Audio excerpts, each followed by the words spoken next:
cool. All right. Well, let's talk a little November Swim Club. Yeah. Yeah, it's awesome. Thanks for sitting down with me. It's Thank great you. to see you guys. Yeah.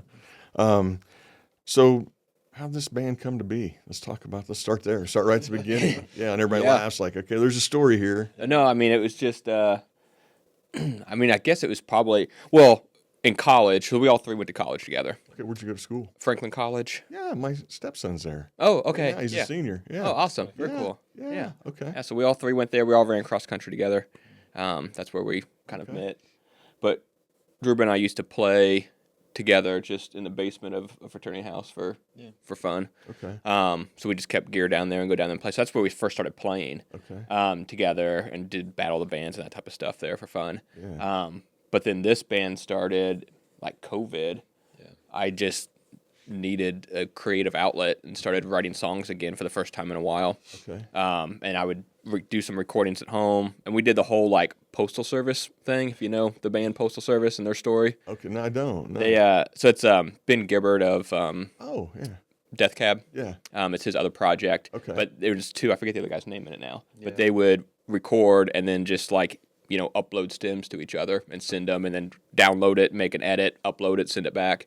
And so we just started doing that with some songs, and I put down some lyrics and some guitar, and he'd put down some drums. One of us would do bass, and it just kind of started that way. And then, what was it, 22 when you moved back? Yeah, because I lived in Tampa at the time. I was living in Florida, so that's why he was writing. He was writing. Scotch was writing music, sending it to me, and I was saying, "Oh, what about this? What about that?" And then I moved back in the summer of 22, and that's when we were like, "Okay, let's go get some gear, set up a room in my basement, and really started playing like regularly." Okay, all right. So I asked you this before we hit record, but so where's everybody from? Tyler, where are you from? So I'm from Batesville originally, Okay. and then I moved up here last summer because I took a job in Pendleton up here. I work with the schools. I'm an educator. And that's kind of how I ended up in the band. I played music, in high school, like saxophone and stuff. Nice. And I just enjoy making music. Yeah. And they needed a bassist, and so last summer I was like, "All right, let's try it." So to say that I play bass is probably a stretch. He's learning bass. I'm learning bass. It's better. Yeah, baby steps. Yeah. Which obviously is a limitation for some of the music writing that we have is what I can do. Yeah. But yeah. Yeah. You know Tim Hunter? Tim Hunter. Mm-mm. Yeah, he's a Batesville guy. Okay. He works for the schools. All right. Yeah, he's been there forever. All right. So yeah. No, my one name drop and it didn't work. Tried. no, I don't know Tim Hunter. I know a Tom Hunter, but Okay. yeah, not Tim. Yeah. Okay. Jay, where? Yeah, I'm originally from Hanover, Madison area, southern Indiana. Beautiful area. Yeah, that's what everybody says. Unless you grew up there. No, it is though. It's one of those. It's a small town that you like can't wait to get out of. But then once you kind of grow up and move away, you learn to appreciate it a little bit. So it is a nice area. But and I live in Fishers now. So. Okay. All right. Very good. Very good. Scotch. I grew up in Pittsburgh. Okay. So a little over an hour or so west. Yeah. We've been here in Pendleton for 7.5, 8 years. Okay. Yeah, so this is home. This will be home. Yeah. Nice. Yeah, it's a great little town. Yeah. Great little town. Yeah. So the name. We got to address the name. Yeah. I love it, by the way. That's a great name. Thanks. How'd you come up with that? So I came up with the name, which is also another Postal Service reference, which is weird because I like Postal Service, but I'm not like huge. But now this is twice. Yeah. I'm 2 for 2 on questions, and the answer being Postal Service. But Postal Service has a song called "Sleeping In." Okay. Where the whole song is about, he had this dream and everything is just as it seems. There's no deeper meaning behind anything. There's nothing ominous, nothing. It's just what it is. Mm-hmm. And the second verse of that song is, talking about how like, oh, the world's getting warmer. Everything like, all this is happening. We think we're just getting rewarded for being nice. Okay. Like, oh, we're doing the things we're supposed to do. So now we get a warm winter, Okay. And then the last line of that verse is now we can swim any day in November.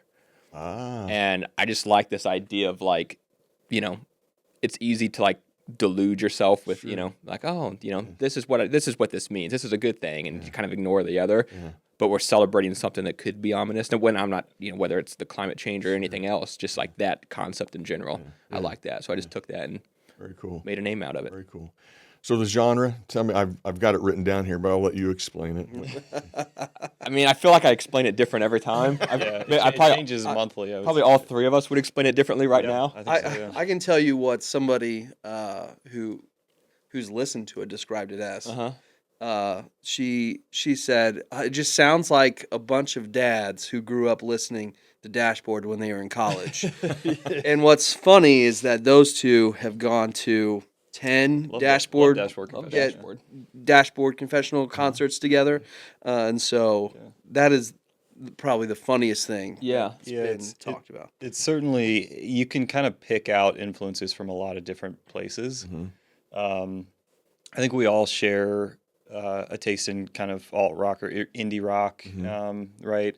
But then aside from that, I listen to a lot of like punk and punk rock, pop punk, right? Which I don't. Tyler does a little bit too. Scotch certainly doesn't. There's a lot of like shoegaze influence too. I listen to a decent amount of post rock, right? Like instrumental post rock that kind of influences, I think, some of our big outros and some of that kind of stuff. So yeah, I don't know that I could really pinpoint like that's our genre. It kind of morphs from song to song even sometimes. It does. I mean, lately I tell people it's like an ambient indie rock.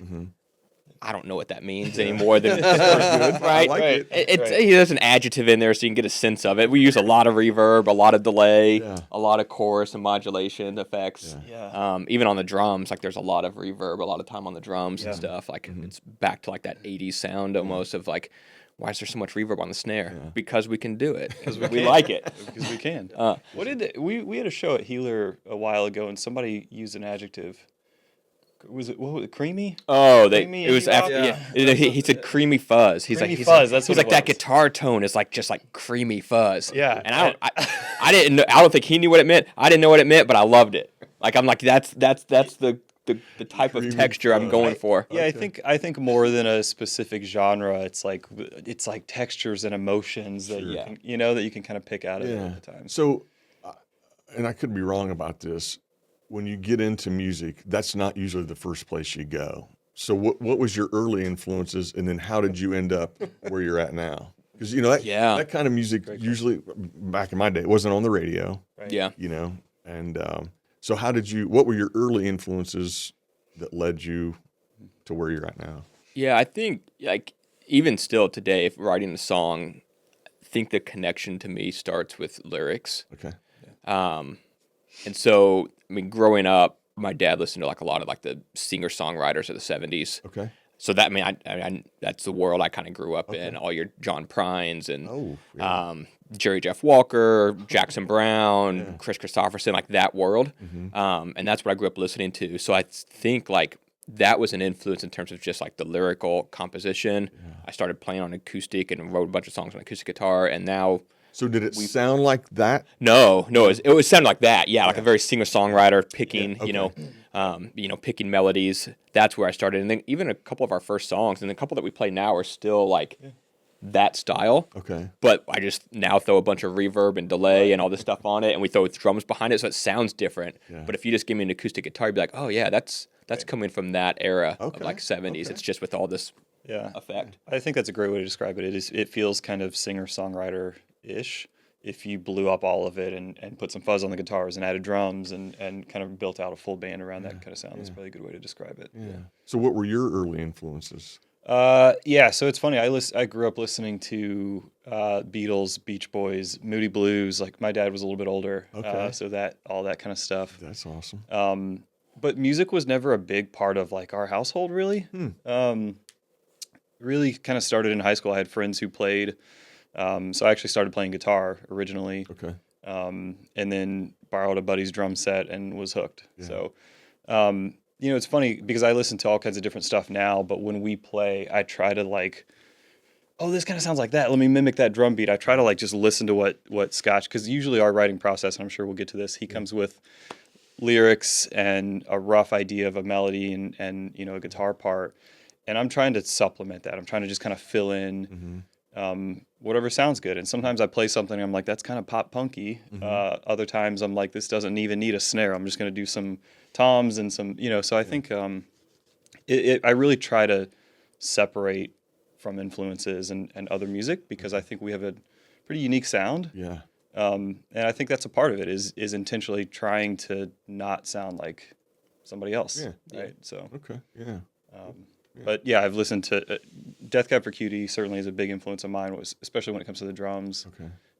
They do a lot of creative stuff that I really like. So I try to stay away from like a standard 4/4 beat as much as we can. Try to throw in different stuff and make it unique and just give it a little bit of texture when we can. Yeah. I try to give you everything weird I can think of. Exactly. Yeah, and part of it, like he'll come with a song and I'm like, musically that doesn't make sense. Yeah. It's like, I know you think this is 4/4, but this is like 4/9 because there's an extra little like, what is this? That happens often. It does, but it works for us because you kind of roll with it and like, well, we can do something fun with this, so let's see if we can make it work. Yeah, I mean, you think of groups. I mean, like the Beatles, that a lot of times would throw a measure of 2/4 in the middle of a 4/4 song, right? Or something even weirder than that, and it's like.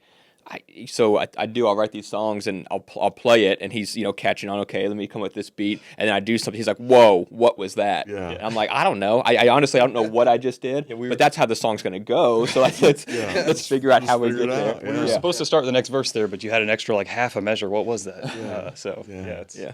I remember learning Deep Orange, which is one of those songs that they're referencing. Yeah. And I had like a side conversation with Drew, but I'm like, where is this extra measure coming from? Like, I don't understand what's happening. Yeah. So we had to have a conversation of like, oh, this is how. I was like, all right, got it. Now I'm following. Like, I got to do those things. No, that's happened. I mean, when we were recording it, same thing. Like it makes it tough to. Yeah. Tom was like, wait a second, there's the. He's like. Where does the verse end? Yeah. Because like looking at the clicks, it should be here. I'm like, you gotta, there's a little extra bit tagged on there. We've had people after show like, what time signature was that song in? I don't know. Don't ask. I mean, it's 4/4, but then it switches at some point. Yeah, it's. We also have a song in 6/8 too, which is like very waltzy until it's not. It feels a little waltzy at times. Yeah. So how? And you maybe just kind of answered that, but then when did you, from the stuff that you were playing? When did you kind of make the leap to the genre you're in now? Yeah, I think was there a band, or maybe it was Death Cab or somebody you go, man, I like that.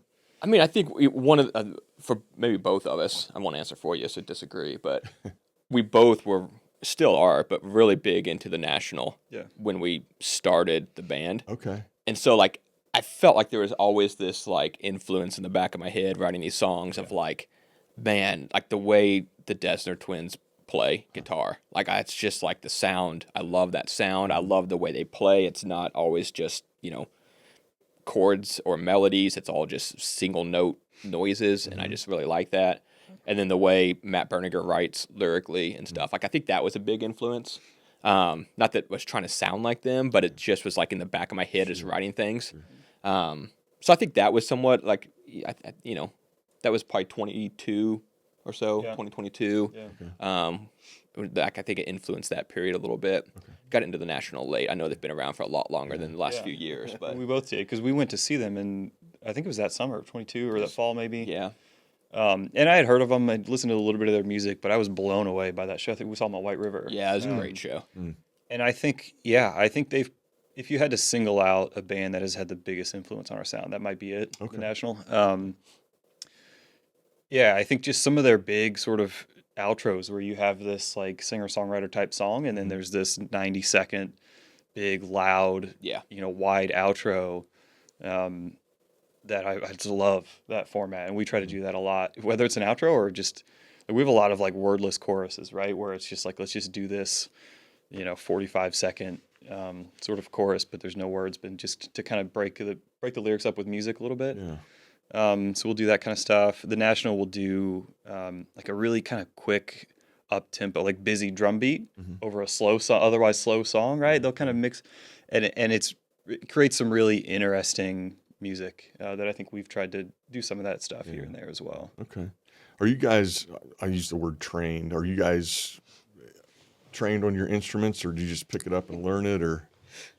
I'm not trained at all. Raul's in training. I played saxophone, and then So you know some music. You can read music. Yeah. So I was in all the jazz bands, all the marching bands, all of that stuff, concert band, all that stuff for 8 8 or 9 years okay. in high school, and then I was somebody that could pick up an instrument and learn enough to like make sounds. Figure it out. But the bass, no, I've been playing it since probably like last June or July when we were in the process of moving. Okay. They've been a lot of help. Yeah. No, I certainly am the least talented musician in the. I mean, I was never in band in high school. Played guitar, never took formal lessons, just kind of figured it out. Yeah. Same with bass. And then the same when I got the drums. I've never taken a lesson. It's just kind of like, you listen to songs and you're like, I wonder if I can do that. And you try to mimic it and you just kind of figure stuff out. There's a reason what is the drum acronym? Doesn't really understand music. That's that's me. So, but I think part of it too is like that kind of frees you up a little bit because I don't know what I don't know. And like, and so if something like doesn't make sense, it's okay. Yeah. Right. Yeah. We can get past it. So, No, I'm always like, I don't like the concepts of like rules around songwriting and music. Like, oh, it should do this, or you've got to have this type of intro and go to like, that structure, especially like in the pop world of just like, verse to like this big pre-chorus hook to the hook, right, verse, chorus, bridge, chorus. I mean, right, like we're working on songs now that kind of get much more experimental. Okay, and so like the genre question. Yeah. In probably 6 months, maybe answer differently again. Because I, for whatever reason, I'm just in like this kick right now to just like do experimental stuff, a little psychedelic type of fuzz feel, and so we have one now that's no lyrics at all. We have another one that has like 4 lines of lyrics, and then it's like 6 minutes of music around it. Yeah. It's just weird stuff, but I think it's getting fun that way. Yeah, and I think fun is the operative word. Like for us, it comes down to like we're not making a living selling records. Yeah. We don't need to impress anybody. We don't need to make money off of this. And so it's like, what do we want to play? Let's play it. Yeah. And if people like it, that's awesome. Yeah. If they don't, we're still going to have fun playing it. I think that's kind of been at least my mindset. Yeah. And so, let's try some weird stuff and see what we have fun playing and then just kind of go from there. So Scott, the ideas mostly start with you then you bring it to the band or is it kind of fully formed and yeah. How does that work? Most of the time, yes. We've had some where, Drubus plays guitar too, so he's brought some licks and we've written some songs out of that too. Okay. But I'd say most of the time, it comes and I'll have some degree of fully baked version, and somewhere along between like it's chicken scratch on a piece of paper that I wrote that morning to like, oh, I have a whole melody figured out and somewhere in there. But then usually is Drew and I together trying to like work through like what is this song? Yeah. Where's it want to go? And sometimes it lands right where I expect it to, and sometimes it's a hard left, and we land somewhere I had no idea we were going to get there, but that's where the song wanted to go. Do you? Is it inspirational, or are you kind of disciplined about your songwriting? I mean, is it just something hits you and you're like, I got to get this down? Yeah, I think it's more inspirational. Yeah. I think I would love to be more disciplined. It's a time thing of just like, life in general. Yeah. I just don't have time to like, this is my writing time, But I have like, an app on my phone of all like, there's probably 150 one-liners or like one verse or like, a concept. There's times it's like, that's not a line of the song, but that's what the song's going to be about. Yeah. I have like 100 plus ideas that are always in like various states of, and sometimes we've done a lot where we've gone and worked on a song together and then it's like, oh, this isn't going to go anywhere. This one just isn't. It's just not. It's not there for whatever reason, and so it gets scrapped and move on to the next one. Yeah. Okay. So I would say we've had a lot of sort of half songs. Like I really like this riff. I really like this melody, and we try to just kind of see where. And sometimes it turns into a full song. Mm-hmm. Sometimes it doesn't, and it just dies on the cutting room floor. But I think that's part of the creative process too, right? Because there are certainly elements where we have one of these half songs that doesn't go anywhere, but then 6 months later we're writing something. I'm like, ooh, actually that drum beat that I was playing on that one, maybe that would fit. Yeah, so they kind of morph and evolve over time, which is fun. I think that's part of the what makes the process fun. How are you guys tracking this stuff? Like, probably not GarageBand, but something. So we actually record with Tom Turner, do you know, from Stella Luna. Okay. Yeah, so we record with him.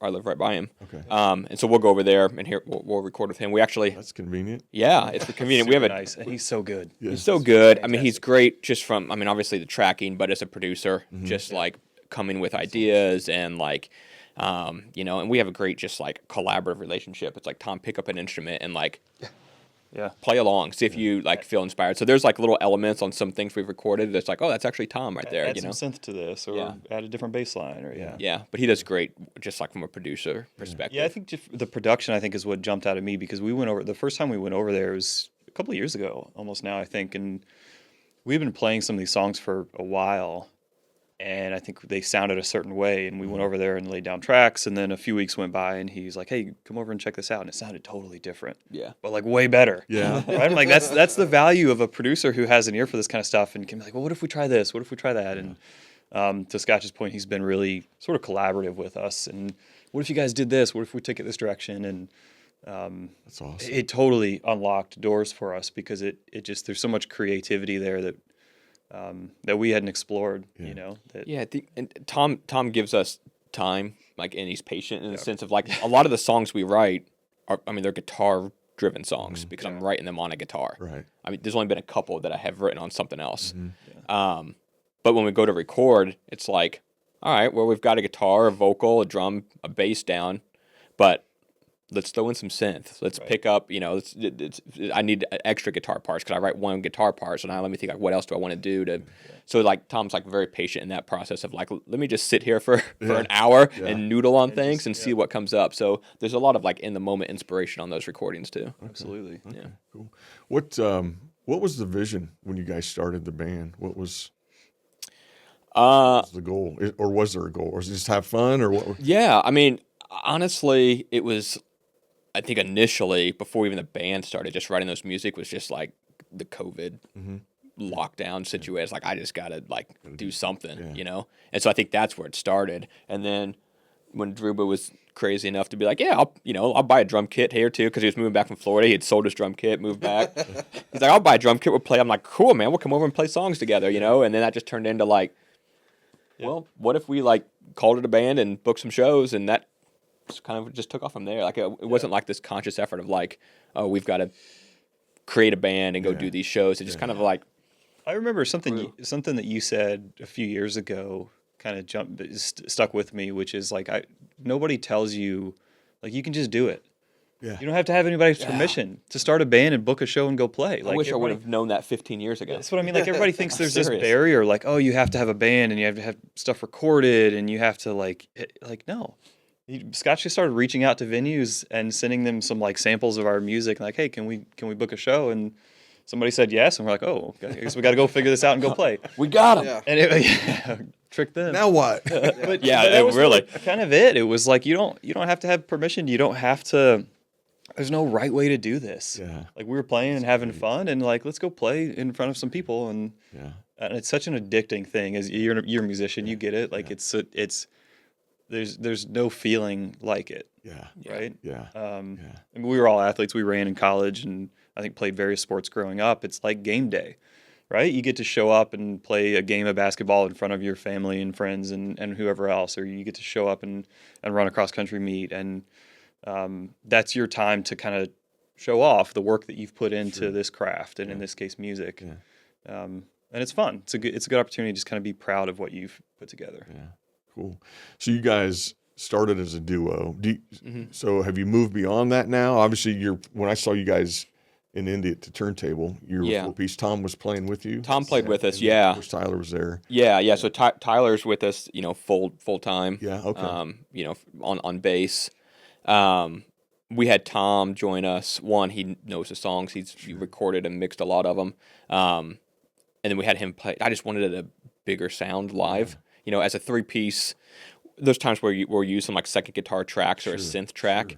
I just didn't want to do that for that show, and I'm trying to, you know, bigger shows that just, you know, where we want to put on a bigger performance. I'm just like, okay, let's bring Tom in. So that's not like a permanent fixture to the band, but he's, you know, like knows the songs will come and go hopefully as he's available, because he's got his own project and doing his own stuff too. So as he's available, hopefully we can loop him in. I said something to him. You guys were busy, and he was offloading his gear right to the side of the stage. I went up and said something to him, and I think he said that was the first time he played live with you guys. Yeah. It was, yeah. I was like, what? Yeah. We rehearsed like 4 times. Yeah, it was like 4 rehearsals 4 or with 5 him. times. Yeah, and then we just went and did that set. Tom's so Talks to his good. musicianship. Right, that's what I mean. Like he's so good. He can what key is this in? Okay, I'll follow. I'll figure it out. And he can get pretty close. So That's great. Yeah. That is great. But yeah, it was to Scotch's point. When we started the first really year and a half, maybe it was just the 2 of us, and we had a lot of backing. We were tracking all the bass, right? We were tracking some synths, a second guitar, and all this kind of stuff, and it allowed us to get the sound exactly how we wanted it. But it's just sort of like the live performance. Now that we've played with a full band, and now that Rel's here every show, it's so much more fun. Yeah. Because Scotch is glued to the mic because he's singing. I'm back playing the drums. Like there's no interaction. Yeah. There's no moving around the stage, and so it just sort of there's something missing, I think, from that live performance. That having a third person and then having Tom as a fourth and actually playing with a full band was a blast. Yeah. Just being able to like interact with the other musicians on stage and kind of play off each other, and it was so much fun. Yeah. So I think there's still an element of the writing process that kind of starts with Scotch and then me, but it's so much more fun when you've got more people It involved. is, yeah. It's just more energy on stage, and instead of There's also a bigger wave of sound. Like Absolutely. the music is Yeah. like, I don't know, not it to feels be. more live. Yeah. Than Oh, sure. than something that's tracked. Yeah, you feel it more. Yeah. 100%. Not that I'm moving around and giving any energy. I'm focused on just like trying to play correctly. Goals for 26. Yeah, we're getting there. Yeah. We're getting there. So let's talk about the music that you've released. I had in my notes that you've been releasing music since 2023, but I don't think that's right, because I saw Voices of Indie with Josh Gillespie. Yeah. And you guys have an album that I can't find. Oh, yeah. And maybe more. Oh. Maybe there's a treasure trove. There's 2 albums out there that are no longer out there. Okay. So one was really like a solo project I did when Drew was still in Florida. Okay. So that's where I was like writing songs. I'd send it to him. Hey, what's your take on this? Yeah. Is there anything here? And he's like, oh yeah, and he'd do some drums or give suggestions like try this instead or whatever, and so I did that. I actually got some vinyl made of that. It's like my first kind of project, Nice. And so it was just like I got like 15 copies and gave to some friends and family and stuff. Released that on Spotify. Yep. And then once we started like recording or like coming up and writing our own songs together in person, it's like this is a totally different sound than what that was, and I didn't want them to live together because it was just very different. What was the name of that album? Stationary Motion. Okay. Yeah. Yeah. So it was on Spotify for a while. I ended up taking it down. It was much more of a jangle pop type of sound. Like it didn't have all of the big effects, didn't have the big fullness of like those outros and those choruses and stuff. It was much more like a Kind of stripped down jangly versions guitar of what we play now almost. Yeah. Kind of. So Yeah. so that was there, and then we did a live. Our first show we did at Melody Inn in Indy, and we recorded it from out of the board and did like a live, just to have extra songs to release. At that point, we had like just that one album I did, which wasn't indicative of the sound we were doing. Yeah. So I wanted to like put something out, so we did that, and then once we got into the recording studio, I pulled the live version off too. Yeah. So now we just have a few singles out there in an EP. Yep. And then we are actively recording about 13 more songs. Oh wow. Yeah. That we'll So have. would that be a full album then? Yeah, we'll release as a full LP. So the EP came out when? Earlier this year, maybe July. Yeah, sometime in the summer. Yeah, June or July this year. It was July. It was like the second or third week of July because I was in Wisconsin. Tyler's on it, man. He's on it. He knows. Yeah. He knows. Okay. He's a fan. I have a shirt. I have a T-shirt. I went to a few shows. Yeah, you've been there. I've seen you around. Yeah. Yeah, so that came out with 4 songs on that EP. Yeah. So you had a couple singles that went onto the EP. Yep. Right? Yeah. And then a couple new songs. Is that Correct. right? Yeah. Yeah. Okay. Which ones were the new songs? New ones were with Cries of Hate, Okay. which is actually a last-minute name change. Yeah, it was. I text Drew, but I was like, hey, I'm uploading this, to distribute. I'm changing the name. What do you think? It It was initially called The Stranger, Okay. which was my interpretation of the book The Stranger by Okay. Albert Camus. Okay. And which I didn't know. Okay, I'm going on a tangent here. Please do. We love tangents. Okay. So I didn't know until after the fact that The Cure, love The Cure, and I do see as like a big influence on like our songwriting process. I wasn't going to mention that, but Okay. you brought it up, so now it's fair game. It's fair game. And I wouldn't say that I hear The Cure, but I mean, you can't be in the genre without The Certainly Cure influence. somewhere. Yeah. Oh, absolutely. I mean, there's like that much chorus on the guitar, Yeah. you know, and all that modulation. And I think just like, to me, the influence I think from The Cure is kind of just like that vibe, that feeling of a song, you know. I take a lot of that from like Robert Smith, I think. Yeah. But one of their first songs that they ever wrote was called "The Killing of an Arab," which got pulled off because of the name and everything. And it was based on the book "The Stranger" by Albert Camus. Okay. Which I had no idea until after we wrote this one, and I listened to a podcast with Robert Smith on it. And he was talking about that song. Okay. And they wrote that back in the 70s or late 70s, and then it was released, and then you can't find that anywhere online anymore. Okay. But I'm like, that's crazy because we both wrote a song. We both I can't no, but I just had happened to write that song about the same book that he did, and then Wow, what a coincidence. yeah. But anyway, so it was called The Stranger. At the last minute, I changed the name because I just thought that's too like on the nose. Yeah. I don't like. So the last line of the book is with cries of hate. Yeah. And so that's what I ended up naming the song. Okay. Wow, I love that. And then the other one, back to the initial question, after that tangent. That was a great tangent, by the way. Yeah, thanks. Yeah. The other song that was not released as a single. The Deep Orange is on that one? No, it's The False Assumption It Would Be All Right. Oh, Deep Orange isn't on that one. We haven't recorded. We haven't released that one right. yet. That's right. Yeah. Even though we've been playing it. We've been playing it for like 2 years. 2 We haven't years. released it yet. Yeah. Yeah, that's right. Okay. All right. So that's up on Spotify, so people can check that out. Yeah, there. anywhere you stream. Will the things that you've pulled off, will those ever see the light of day, you think? Or I don't think so. Not unless I like actually went back and re-recorded. I mean, maybe vocally for me. I think it took. I mean, I'm not a vocalist. I've no real training as a vocalist. And I think that's the point. Like to Druba's earlier comment of like, you could just go out and start a band. Yeah. Like I think for me it was like I could just go out and sing. Yeah. It didn't matter if it's like a well polished voice and and I have a small window of like what I can do vocally. Yeah. And I think it's just taken me a while to get comfortable and understand what that window is. Yeah. Sure. And now I'm there. I'm happy. I just stay where I know I can stay, and I'm not going to go get. You're gonna do any Whitney Houston? I will not. No. It's like we talk about doing covers sometimes, and there's a lot of times where I'm like, I'm just not like. I can't sing that song, unless we totally reimagine it. And we've done that before with other songs, just like break down a song and reimagine it into a genre that we can play in a way I can sing it. But, this is what I got. Yeah. We can just go out and do it. We do, but it means some, like those old songs probably won't be re-released because it was before I was really comfortable. So unless I went back and like re-recorded vocals. Okay. Yeah. Were you nervous when you first launched out and started playing live and singing, or did you just go, we got to do it? Yeah, I was thinking about this the other day. Yeah. That first show we did at Melody Inn. Yeah. And I think I remember being nervous. Yeah. It was our first show. Yeah. Sure. I remember but I don't remember like during the performance being nervous, just like leading up to it. Right. But like once we were going, Yeah. it was just fun. It was great. Afterwards, Yeah. good feedback. That was fun. Yeah. And then I think the only other time that I was like, oh, nervous was probably like Turntable. I was like, Turntable show. I just really wanted that show. I just wanted that show to go well. He was noticeably nervous. I just wanted, I think it's kind of the same for me. Once you get playing, you kind of relax and it's you forget about it. Yeah. It's just it's like the 2 hours leading up to when you go on. Right? You're like, I just want to go do it.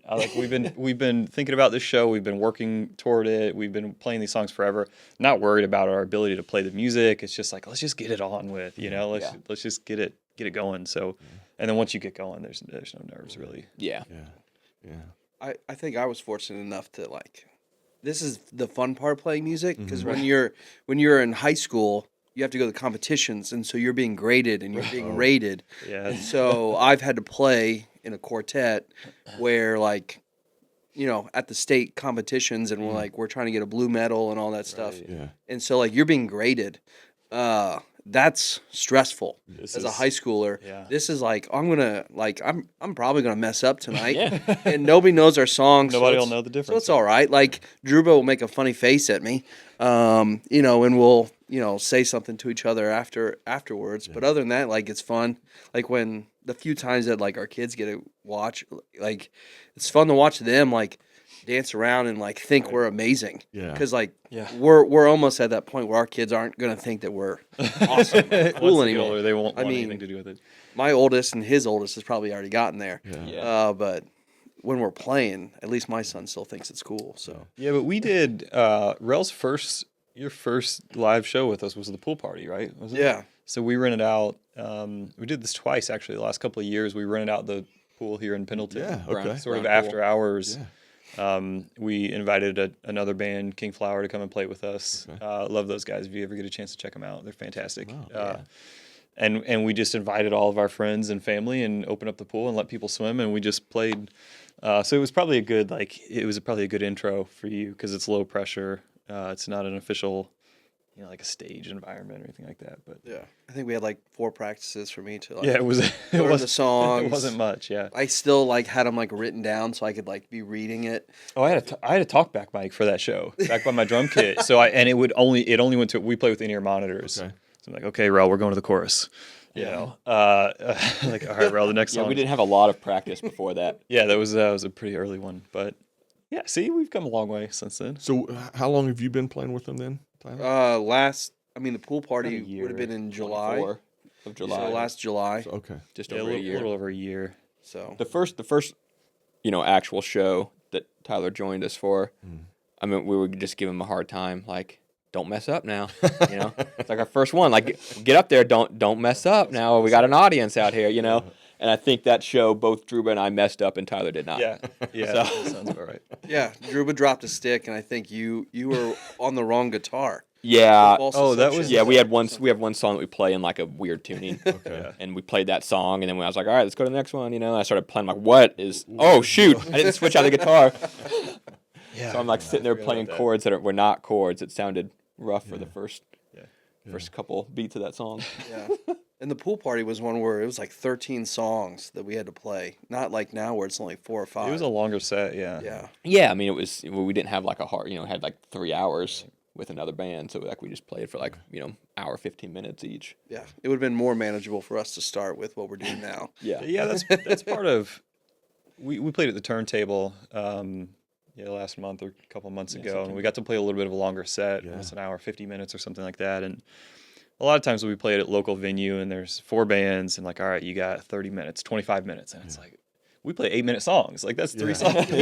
Our songs are long. And sometimes I feel like I'm getting into a rhythm and like really having fun, and then like, all right, this is our last one, and it's like, man. So we really, I think, cherish those longer sets and the opportunity to play, just to play more stuff and get into a rhythm with it. Yeah.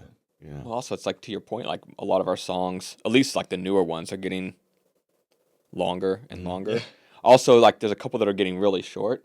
Like, Right. I was listening to some of we recorded some stuff a while back. We just haven't got to finishing it. I was kind of catching up on those. It's like, oh, I forgot we did this. And it's like, that whole song is like 1 minute and 40 seconds. And I'm like, but that's what I want it to be. Right. And then we have the next song that's like 8.5 minutes. And it's like, okay, so we're getting to like extremes now. Yeah. But and that's, So the songs evolve over time? you think?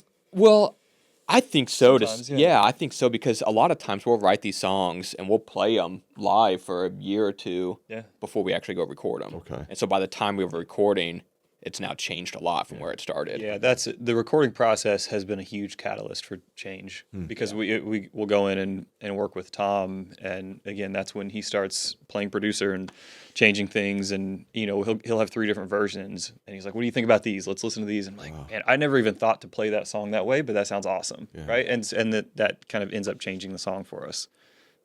So is he arranging it differently? So you guys lay down the track and then he just arranges it differently. And you're like, ooh, I didn't, and add some Yeah, things. Is that- especially with like a lot of synth parts. Like I'll go in and put down like 4 different synth parts that are all wildly different. Like couldn't use all 4 of them. And I'm like, Tom, I don't know, just, as you mix and listen, like, fits. see what fits, right? And then, so he'll do that, and he'll, like, say, okay, I got 2 options that I think work. Like, which one do you guys like, or do you want to try something different? So, like, he kind of takes this big pot of, like, everything in it and divides it back up by its ingredients. It's like, okay, which one makes sense now? Yeah, I think of Self-Defense. So Self-Defense is a song that we've been playing for a long time, and we always played it a certain way. And we tracked it, and Tom took my drums, the verse drum beat, and the whole song. It like didn't change almost. And so like when we first started playing this, I almost forgot about this. Like the chorus was different. It was this big, like lots of cymbals and like this big anthemic chorus. And he's like, what if we just put that same beat under all of it? Which the National will do a That's lot. the National. Yeah. They'll play the same kind of beat, verse, chorus, all of it. And it sounded so good. And then there's a verse in that song too where the drums are taken out entirely and it comes way down and it's kind of quiet and ethereal that we never used to play it that way. And, No, we never did. And so those were Tom's inputs, right? And it just totally changed the song. I made it infinitely better, I think. Yeah, it's more dynamic. It's more interesting. Totally. Because all of a sudden, like, at the start of the second verse, everything drops out. And it's literally just a vocal with, like, guitar feedback is all it is. Yeah. I'm playing. And there's some bass. And Live you're playing. Yeah. And I think the recording... Yeah. I think Yeah, the it's recording is almost actually but live we play bass over that part. But yeah, that wasn't, that was a Tom input. That song changed a lot. To like drop everything out and then bring it back in at the second half of that verse. Have you written, and maybe with Tom's influence on it now, have you got a piece of music now that's hard to play live? It's hard to recreate it live? Well, yes, just in the sense of like the number of parts and the number of people we have, right? Yeah. So we got a 3-piece on stage, and there's always at least 2 guitars on every recording. There's usually a synth. Sometimes there's a second synth or a third guitar, or there's a few songs that we were recording where like even the drums track can't be like, you can't play. There's like multiple drum parts and you can't play them both live at the same time. Yeah, there's some like backing, like really low and distant, almost like war toms, right? Where they fill out the low end that like I can't play while I'm playing a normal So beat. do you play this? Are you still playing the song, or are you just not put that? Yeah, on we set? we track that kind of stuff. So it's playing through tracks. Sometimes we just say, let's just not play that part live. But for a lot of it, we'll just on the song. play along with the track. Yeah. How long did it take you to get your tone to fit what you're doing? Because what you're doing, that's pretty specific, I think. I'm plugging into an amp and I got a pedal and I'm just going. You're doing something. You guys are doing something totally different. How long did it take you to go? I finally got it. Yeah, I don't think I finally got it. No, it's a process. You know what you do? Go buy more gear. Yeah. That's what you do. Well, that's what happened. Like, I mean, I always used to give him crap because he would come in. We'd play on Sunday nights. That was our like practice time. And hey, I got a new pedal. I got to make room on my board. I'd show up, be like, hold on. Usually I'll just leave my gear at his house instead of taking it back and forth. I'm over there every week. I'd show up with a new pedal. Hold on, before we start, I got to rearrange all these. Figure out where this one's going to fit in. And I mean, that's how it started. It was like, let me get a pedal. Let me get this pedal. Let me and then it came to like listening. And I think, like I said, like, the Desner twins from the National, like the influence to me is like the sound, their tone. Like I like that tone, that gritty kind of overdriven. And then as I listen to more and more music, I think that's the inspiration that I take is like what I want the song to feel like, as opposed to like, I write like this, or I like that type of riff someone does. How do I do a similar riff? I kind of never think of it that way. It's always like, what's the feel, the sound. Yeah. So as most of your stuff, you're playing through pedals, but you've got a processing unit, or I don't play through a processor, but you're playing through something like that too, right? So now I play earlier this year I bought a Helix. Okay. So I'm playing everything through a Helix now. I thought that's what I saw when you were at the turntable. Yeah. So I went from initially had like a Supro amp. And was using that with pedal board, and then I went to an orange amp that I could run stereo, and I'd run 2 mics on stereo, and then I just was like, gosh, I'm bringing 2 mics. For just my guitar. An amp. I'm bringing 4 chords. I'm doing 4 cable method. I'm bringing an amp. I'm bringing a pedal board. I'm bringing like 3 guitars. Like, it's just too much. So I'm like, if I get a Helix, I bring a Helix. So like everything. I use the amp modeling in there, and at first it's like I was so resistant to it. because it doesn't have the look. Yeah. You know what I mean? It's not all the shiny little flashing lights of all the different colored pedal boxes and everything, and I wanted that feel. But the sound is phenomenal. It's I mean, great. it's so good now. I can't tell the difference between a modeled amp on an Helix and a model amp, No, and it an sounds actual fantastic. amp. It's also the tap dance, right? Like we'd go from that was a a big verse to a thing. chorus in one song, and he's like, "All right, that's got to come off. This comes on. This gets turned up." And it had to be hard. I'm watching you, and I'm like, I don't know how he's playing and singing and hitting Yeah, 6 pedals. Like, I got and so over that. The Helix, you just one button and it goes from and it switches your whole sound, and it's probably just way easier. Way easier. Yeah, I got tired of tap dance. I feel like I couldn't focus on singing, which just made like that. I'm not comfortable feeling worse because I'm like trying to tap and I'm not thinking about what I'm singing. You're not fully there. Yeah. So I set my Helix up so it's literally like each button is like a verse, a chorus, solo, whatever. It's one tap and I don't have to turn 5 things on and off. Yeah, but I think to your original question, like we're still kind of finding it.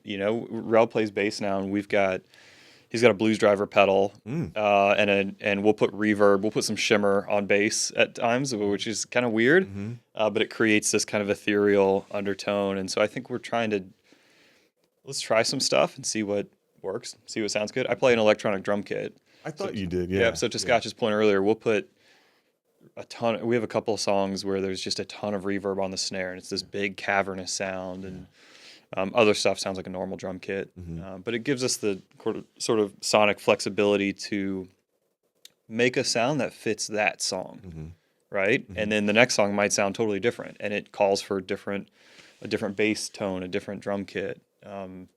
So that's what I think we try not to get locked into, like, sometimes you hear a 2-second clip of a band, you're like, oh yeah, that's the National, oh that's the Cure, I know that tone, I know that sound, and I think our stuff is somewhat. There's a lot of variety, right? It's unique from one song to the next, where it doesn't all sound the same, even in terms of tone. I think it can vary quite a bit.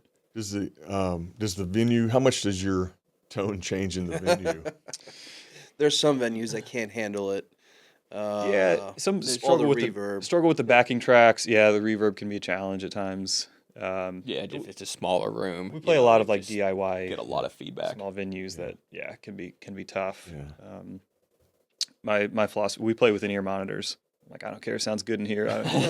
I'm trusting the sound, Trusting the sound guy, the sound person to figure it out there. Yeah. So, but it's truly one of those things that, like, you can't control it when you're playing on stage. So don't worry about it. You know what I mean? It's kind of control. Like, why stress about how it sounds out there? Put your ears in, play the best you can, and hope that they're doing their part to make it sound good in the room. Sure. You guys have done a really good job, though, of creating, like, we have this box that we carry. It's the heaviest thing that we had to take in. It's awful. But it, like, mixes it all in. And so when we practice in the basement, like, we're hearing it, we're adjusting our levels, like, how much of everything that we want. And so when we go to a venue, we just hand them the chords, like, plug this in.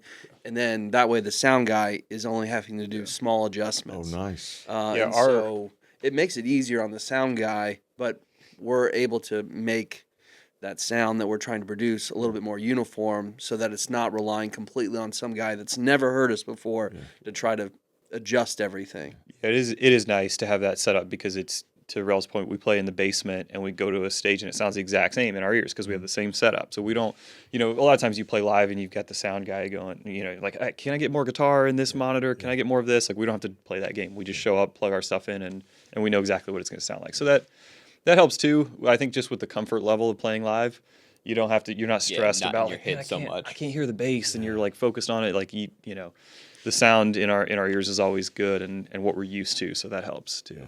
Yeah. I'm definitely built for comfort, and if I'm out of my comfort zone playing, it's not for me. I'm sure people do it all the time, but for me, I'm like, because I got to be present, or it's just it's not good. You're thinking about something other than the music, and then it's not as fun. Yeah, just like the performance for me. Like if I'm focused on like a particular aspect of, like, I don't hear enough bass, or I don't hear enough guitar, or my whatever it is, or the band name that's coming after us. Well, I've been known to.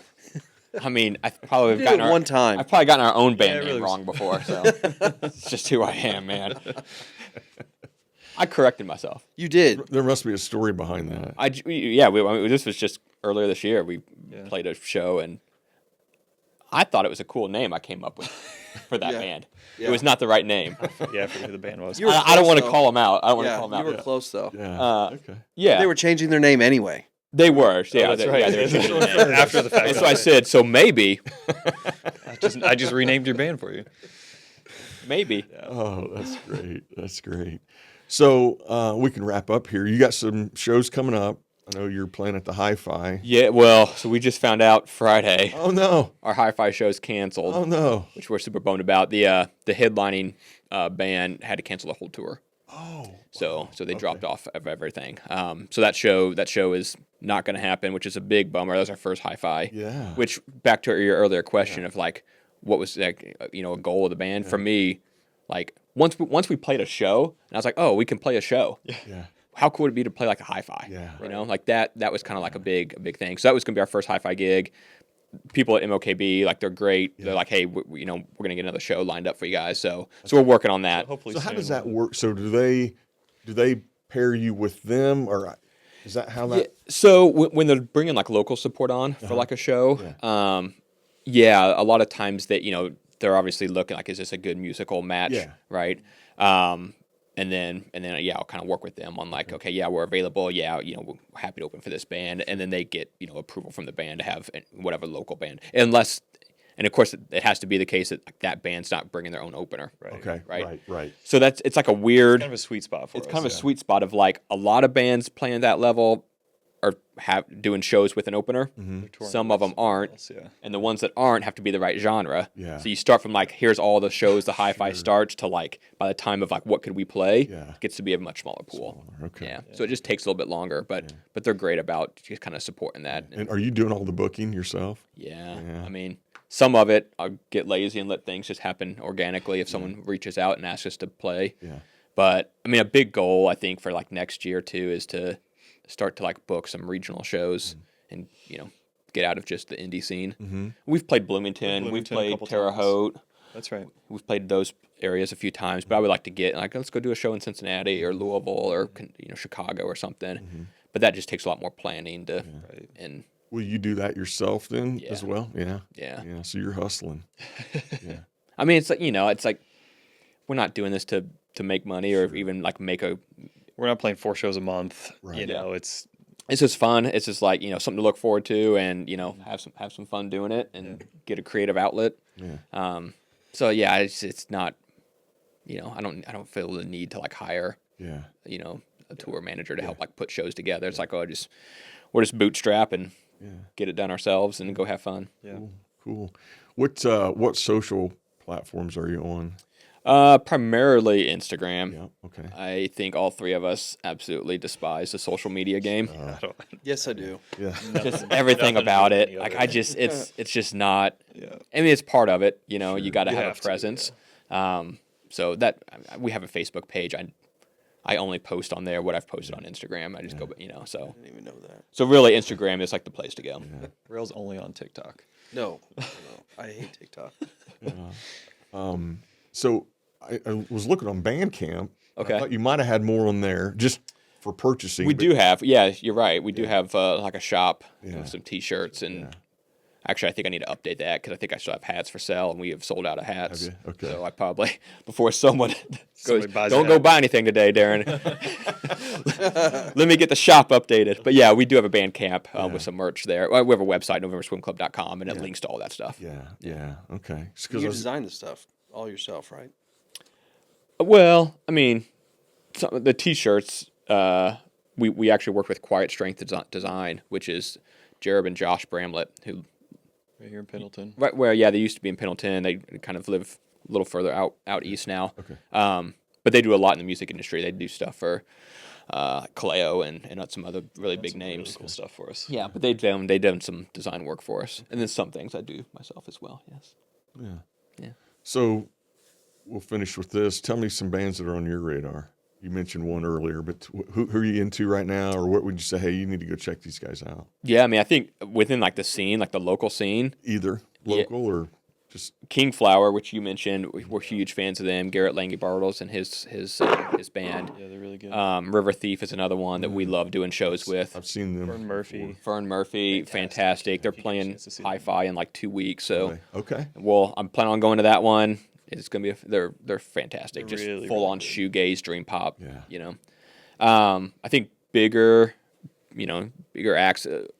Slow Pulp is one for me that is like I just have been drawn to a lot lately. There Will Be Fireworks, which is like this small band out of Scotland that I think were big. You know, they a lot of their albums came out in like the 2010s. Okay. And they released one like in 2023. But I'm like, guys, tour. Like Go on tour outside. Go on tour. Of, go on tour there. I will try. I will. Like I just They're love really, really good. love their sound. Okay. But it's like I want to see them live so bad. Yeah. But we do a lot of we go to a lot of shows. So I feel like the list of like who are we listening to and we go to a lot of live shows. It's pretty rare that someone invites me to a concert and I turn it down. Like I love live music, right? And I feel like I have a fairly diverse taste in music, so I'll go see just about anything and anybody. But yeah, to Scotch's point, there's always good local music going on between the bands that he listed that I feel like people miss out on for one reason or another. So we try to go and support the other local bands when we can, just because it's good music. Like I'm not going to go if it's not good music, but there's truly some really talented musicians in indie that don't get the love they deserve. So we try to go and support when we can. Very good. Yeah. Very good. Tyler, anybody on your radar? I mean, this band's not making new music anymore, but like one band that I love listening to, timeless, is Frightened Rabbit. Another Scottish band, which is kind of funny. Yeah, band out of Scotland. They're really good. I like the Dwellers. They make fun of me. I listen to very different music than them on my regular basis. So like, I really loved MGK's album Pop Punk Band. Okay. Like oh man, Downfall. This is my downfall. You have a really eclectic taste in music too. I'm realizing. Yeah, You like when I was in a lot of different stuff. when I was in high school, I was listening to like Earth, Wind and Fire in Chicago. Like, because I mean that was kind of like the jazz band, kind of the feel. But then there was also like Bryce Vine, which is he initially was like a rap artist, but now he's going a little bit more punk with some of his stuff. So I don't listen to the same music that they're listening to in my car. But I think that's part of what makes it fun, right? Because we each bring an influence that is probably unfamiliar to the other two, right? Yeah. I think a lot of my sort of drum tendencies or drum fills are kind of pop punky at times. And I'm like, okay, maybe that doesn't fit this song. Let's but it creates an interesting kind of mix sometimes, right? When you got shoegazy, atmospheric guitars and then like this fast upbeat drum beat, and it's fun to kind of mix those different sounds together. Why it's so hard to name this genre or explain it. Sure. It really is like it's multiple different areas and influences coming together to kind of create what we're doing. Yeah. And so as soon as I think like, oh, this describes it, then like the next song is like, that's nowhere near that. It's no longer that genre. I don't know. We like the thread that tie all of our songs together is hard to label from a genre perspective. And I don't know. I've a lot of bands probably feel this way of like I can't say I'm this genre, right? It's too you don't want to be categorized. Yeah. So I don't think we're unique in that regard. But I do think like the way we approach songs and like the influences, it's varied, and kind of very wide, in the number of like influences we let in. Yeah. Cool. So we'll finish on this. When will you have the new album out? Do you have a? So we hopefully like spring of next year. Okay. We booked an Airbnb, so we're gonna go in January for like 4 days and just sit down and finish recording everything. Okay. So we're gonna go do that. We're taking Tom with us to track and just do a bunch of production and kind of we're all so busy. It's hard to like find time. Find time. So it's like if we force ourselves, we're gonna book something and like put your phone away for 3 days and like this is what we're doing. We're just gonna try to finish it because we started some stuff a while ago and then it's like once a month. All right, we got a few hours here. Let's go record. And then the next month, we got a few hours here. And so it's hard to do things that way. So we're trying to just knock it all out and get it doing get it done, singles that way wasn't hard, right? Yeah. But Doing trying one to do song 13 songs together Right. on one project, it would take us 2 years to get to it. Yeah, you need dedicated time and space. So Do you have a working title, or is it too early? No, I think it's too early. I think like there's still a lot of these songs, and part of the reason why I was just like, let's find a time to just like go for like 4 days and knock this stuff out is because there's still a lot of songs that I'm not sure where they're gonna go. Okay. Like there's like so the songs themselves. I just don't yet have a title for the album. To be determined. Yeah. Not even sure how many songs are going to be on this album. We've got probably 15 or 16 to go through, so we'll see which ones actually we finalize on the album. yeah. You may read a book between now and then. I may read another book. Yeah. That's Exactly. the philosophy major that But- we have right there. Right. I think that's part of the problem too. Like right before we went in this last time and tracked stuff with Tom, we went in and we're like, hey Tom, we just wrote 2 new songs within the last like 3. We haven't really played these yet. We don't know if this is a song, but let's just try it. Yeah. That's always bound to happen too. Right. Well, I'll get on that. You know, the question of like, which is your favorite song? Yeah. The answer is always the last song that we just wrote. Yeah. Like Of course, yeah. the It's most always recent. fun. Like that's just, and I think that it should be that way. Yeah, If absolutely. you're writing a new song, it should be something you're really excited about, right? But so like we went and recorded. I'm like, Tom, I don't even know what these songs are yet, but let me just. I don't want to forget them. Yeah. So if we record it, just like what we have, we at least come. So there's a couple that like we need to go back and listen. Be like, oh yeah, and I know I'm going to hear them and be like, I forgot I did that. Yeah. Okay, let's run with it. You know. So Cool. Yeah. Cool. Well, thank you guys. This has been a Yeah. lot of fun. Thank you. Yeah, it's a great discussion. Yeah, I appreciate it. Yeah. yeah, All right. happy to be here. Yeah. All right. We'll hit this and we'll chat.